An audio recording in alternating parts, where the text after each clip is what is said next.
ಸಂಸ್ಕೃತಿ ಎಂಬ ಕಾಯಕದಲ್ಲಿ ನಿರತರಾದ ನಮ್ಮ ಸಂಸ್ಥೆಯ ಎಲ್ಲ ಶಿಕ್ಷಕರಿಗೂ ಕನ್ನಡ ರಾಜ್ಯೋತ್ಸವದ ಶುಭಾಶಯಗಳು. ಉತ್ತಮ ಶಿಕ್ಷಣ, ಉತ್ತಮ ಸಂಸ್ಕಾರ ಸಿಕ್ಕರೆ ಉತ್ತಮ ಸಮಾಜದ ನಿರ್ಮಿಸಲು ಸಾಧ್ಯ. ಅದು ನಮ್ಮ ಸಂಸ್ಥೆ ಮತ್ತು ನಮ್ಮ ಶಾಲೆಯ ಹೆಮ್ಮೆ. ಶುಭವಾಗಲಿ. ಎಲ್ಲರಿಗೂ ನಮಸ್ಕಾರಗಳು.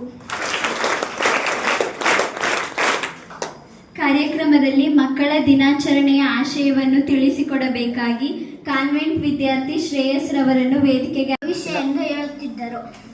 ಭಾರತದಲ್ಲಿ ನವೆಂಬರ್ 20 ನೆಹರೂರವರ ಮರಣದ ನಂತರ ಅವರ ಜನ್ಮದಿನದ ದಿನಾಂಕರಂದು ಭಾರತದಲ್ಲಿ ಮಕ್ಕಳ ದಿನಾಚರಣೆ ಆಚರಿಸಲಾಗುತ್ತದೆ. ಮಕ್ಕಳ ನೆಚ್ಚಿನ Chacha Jawaharlal ನೆಹರೂರವರು tomorrow is yours ಎಂದು ಮಕ್ಕಳಿಗೆ ಹೇಳುತ್ತಿದ್ದರು. ಇದರ ಅರ್ಥ ನಾಳೆ ನಿಮ್ಮದು ಎಂದು. ದೇಶದ ಪ್ರಥಮ ಪ್ರಧಾನಿಯಾಗಿ ಇವರ ಜೀವನ ಆದರ್ಶವಾದದ್ದು. ಅವರ ಆದರ್ಶವನ್ನು ನಾವೆಲ್ಲ ಪಾಲಿಸೋಣ ಎಂದು ತಿಳಿಸುತ್ತಾ ನನ್ನ ಈ ಪುಟ್ಟ ಭಾಷಣವನ್ನು ಮುಗಿಸುತ್ತೇನೆ. ಜೈ ಭಾರತ್. ಕಾರ್ಯಕ್ರಮದ ಪ್ರಾಸ್ತಾವಿಕ ನುಡಿಯನ್ನು ತಿಳಿಸಿಕೊಟ್ಟ ನನ್ನ ಸನ್ಮಿತ್ರರಿಗೆ ಧನ್ಯವಾದಗಳನ್ನು ಅರ್ಪಿಸುತ್ತೇನೆ.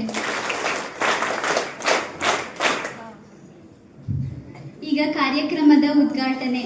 ಅಚ್ಚೇವು ಕನ್ನಡದ ದೀಪ, ಕರುನಾಡ ದೀಪ, ಸಿರಿನುಡಿಯ ದೀಪ, ಹೊಲವೆತ್ತಿ ತೋರುವ ದೀಪ ಎಂಬ ಕವಿ ಡಿ.ಎಸ್. ಕರ್ಕಿರವರ